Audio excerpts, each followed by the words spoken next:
Hi ಎಲ್ರಿಗೂ ನಮಸ್ಕಾರ. Welcome to my birthday vlog.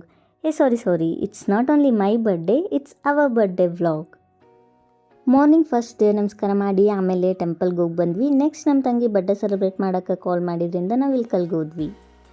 ಇವನು ನಮ್ಮ ತಮ್ಮ Kiran. We both are twins. ನಾವಿಬ್ಬರು ಅವಳಿ ಜೋಳಿ ನೋಡ್ರಿ. ಕಿರಣ್ ಬಗ್ಗೆ ಹೇಳ್ಬೇಕಂದ್ರೆ is my first go to person for everything. And ನಂಗೆ ಖುಷಿ ಆಗಲಿ ಬೇಜಾರಾಗಲಿ ನಾನು ಫಸ್ಟ್ ಹೇಳೋದು ಅವನಿಗೆ. Is like my best friend. No matter what ನಾವೆಲ್ಲ ಸೀಕ್ರೆಟ್ಸ್ನು ಶೇರ್ ಮಾಡ್ತೀವಿ. ಆ್ಯಂಡ್ ನಾನು ಏನು ಹೆಲ್ಪ್ ಕೇಳಿದ್ರು ಅವ್ನು ಇದುವರೆಗೂ ನೋ ಅಂತ ಹೇಳಿಲ್ಲ. Is the one I trust the most. And ಒಟ್ಟಿನಲ್ಲಿ ನಂಗೆ ಕಿರಣ್ ಅಂದರೆ ಭಾಳ ಇಷ್ಟ. ಆ್ಯಂಡ್ ಐ ವಿಶ್ ನಮ್ಮಿಬ್ಬರು ಬಾಂಡಿಂಗ್ ಯಾವಾಗಲೂ ಹಿಂಗೆ ಇರಲಿ. ಅಲ್ಲಿ ಸ್ವಲ್ಪ ಸ್ನ್ಯಾಕ್ಸ್ ತಿನ್ಕೊಂಡು ನಾವು ಮನೆಗೆ ಬಂದ್ವಿ.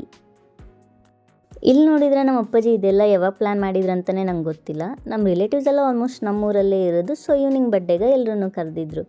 ನನಗಂತೂ ಸಣ್ಣವರಿದ್ದ ಬರ್ಡೇ ಮಾಡ್ಕೋತೀವಲ್ಲ ಹಂಗೆ ಫೀಲ್ ಆಯ್ತು ನೋಡ್ರಿ. ಆ್ಯಂಡ್ ನಾನು 6th ಸ್ಟ್ಯಾಂಡರ್ಡಿಂದ till completion of masters studies ಸಂಬಂಧ ಹೊರಗಡೆನೇ ಇದ್ದಿದ್ದು.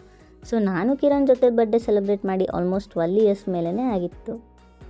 ಆ್ಯಂಡ್ ನಂಗೆ ಇನ್ನೊಬ್ರು ತುಂಬ ಸ್ಪೆಷಲ್ ಒನ್ ಬರ್ಡೇಗೆ ಬರಬೇಕಂತ ಇತ್ತು. ಆದರೆ ಅವರು ಲೀವ್ ಸಿಕ್ಕಿಲ್ಲ, ಬರೋಕ್ಕಾಗಲ್ಲ ಅಂತ ಹೇಳಿದರು. ನಂಗೆ ಅವಾಗ ನಿಜವಾಗ್ಲೂ ಬರಲ್ವೇನೋ ಅಂತ ಭಾಳ ಬೇಜಾರಾಗಿತ್ತು. ಬಟ್ ಅವರೂ ಬಂದಿದ್ದರು. ನಮ್ಮ ಮನೇಲಿ ಅವ್ರು ಬರೋದು ಆಲ್ಮೋಸ್ಟ್ ಎಲ್ರಿಗೂ ಗೊತ್ತಿತ್ತು ಎಕ್ಸೆಪ್ಟ್ ಮೀ.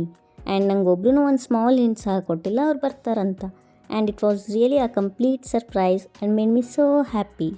ಆಮೇಲೆ ದೊಡ್ಡಮ್ಮ, ಅತ್ತಿಯರು ಮತ್ತು ಮಮ್ಮಿ ಎಲ್ಲ ಸೇರಿ ಅಡುಗೆ ರೆಡಿ ಮಾಡಿದರು. ಎಲ್ಲರೂ ಊಟ ಮಾಡಿದ್ವಿ. ನೆಕ್ಸ್ಟ್ ಗಿಫ್ಟ್ಸ್ ಎಲ್ಲ ಓಪನ್ ಮಾಡಿದೆ, ಇಷ್ಟ ಆದವು. ಈ ಸಲ ಬರ್ಡೇ ಎಲ್ಲ ಫ್ಯಾಮಿಲಿ ಮೆಂಬರ್ಸ್ ಜೊತೆ ಸೆಲೆಬ್ರೇಟ್ ಮಾಡಿ ಖುಷಿ ಆಯಿತು. ಆ್ಯಂಡ್ ಅವ್ರು ಸರ್ಪ್ರೈಸಾಗಿ ಬಂದಿದ್ದು ಇನ್ನೂ ಜಾಸ್ತಿ ಖುಷಿ ಆಯಿತು. It was the best and most memorable birthday.